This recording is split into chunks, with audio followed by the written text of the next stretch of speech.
Yenge çelme diye.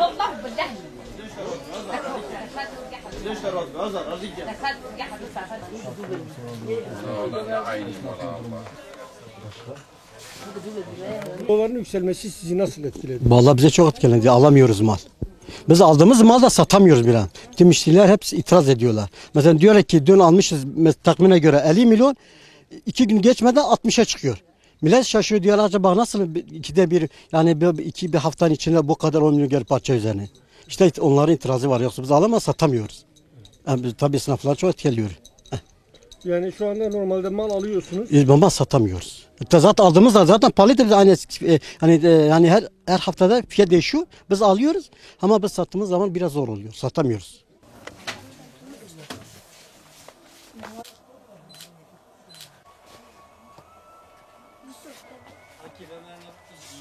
Doların yükselmesi tabii peyderpey etkiliyor. Bir anda etkilemiyor. Tabii gelen ürünlerde haftalık bazında veya aylık bazında fiyat artışına sebep oluyor. Yani doların fırlamasıyla ham madde yükseliyor. Ham madde yükselince ürünlere otomatikman bir yükselme oluşuyor. Ama hani alışveriş yaptığımız toptancılarımız işte fiyatın yükseldiğini sürekli bize bildiriyorlar.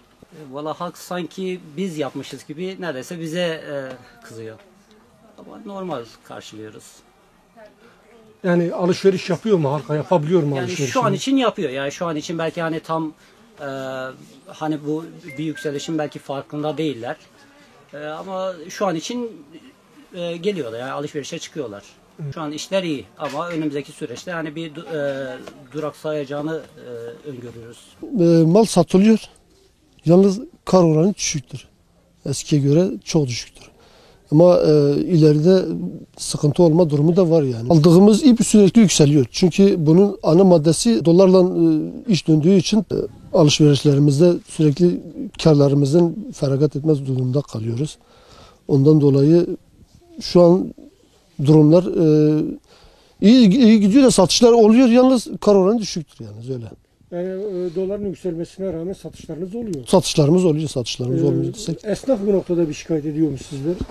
Esnaf da genellikle satış yapıyor. Yalnız kar oranından artı borç döngüsü bitmiş durumda. Eskiden mesela alıyordu 5 ay, 6 ay, 3 ay. Ama şu anda peşin. Adam diyor bugün. Yani malını alacaksın, ödemeni yapacaksın. O şekilde ondan dolayı biraz sıkıntı yaşanıyor yani. Nakit ödemesinde sıkıntı var yani. Sürekli fiyat değişimi oluyor. Doların nerede duracağı belli değil. Ondan dolayı esnaf o konuda zor durumdadır yani. Yani eski ödemesini yapıyor, ondan sonra yeni mal da alacak, ondan dolayı sıkıntıya giriyor yani. Hem o ödemeyi yapacak hem de bu ödemeyi mal alma konusunda biraz sıkıntı yaşıyor yani. Fiyatta bir şey alınmıyor ki abicim. Neden? Bir şey alınmıyor. Bak gelince şeyine çıktı, ceydine çıktı, bomboş eve gidiyoruz. Gelin evde kalacak. Daha önce gelip sordunuz mu fiyatlar nasıldı, şimdi nasıl? Tabii sorduk. Eskiden bu şalan sana 15, şimdi 25-30 milyon para olmuş. Aynen bir şey alınmıyor artık.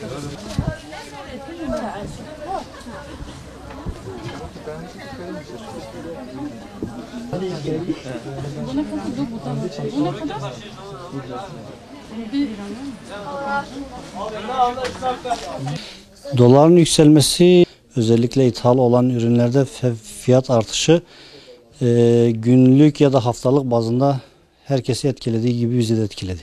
Müşteri potansiyeli iyi burası. Yani genelde insanların toplandığı, mesela bütün ürünlerin bir arada bulduğu yer olduğu için müşteriler geliyor, fakat alma konusunda biraz önceden 2 alanlar 1'e düşürdü, 3 alanlar 2'ye düşürdü.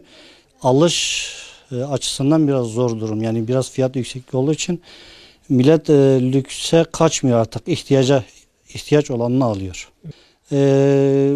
Aslında biz koşuyoruz mal almaya. Hani 1 lira daha ucuza bulduğumuz zaman biz malı almaya yöneliyoruz.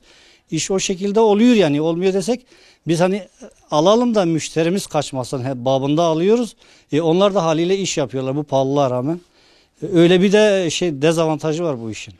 Evet. Yani şu anda o zaman bu yükselişe rağmen iş var burada. Yani çok şükür iş, alım gücü az. Alım gücü biraz daha olsa, hani insanlarda para olsa ya da burada iş imkanı olsa Siirt'te biraz daha da iş daha iyi olurdu. Peki vatandaş şikayet ediyor mu fiyatların yükselmesinden? Ediyor. Biz şöyle, elimizde olanı gene aynı fiyata verebiliyoruz. Elimizde olmayanı, yeni bir ürün geldiği zaman Bir ürünü 20 liraya diyoruz. Ertesi gün yeni bir şey geldiği zaman 30 dediğimiz zaman ya ben dün 20 liraya aldım. Biraz serzenişte bulunuyorlar ama artık onlar da alıştı. Yani artık bu duruma alıştı. Önceden olsa ayda bir ya da yılda bir hani biz bir zam yaptığımız zaman tepki vardı ama şimdi artık alışmışlar yani.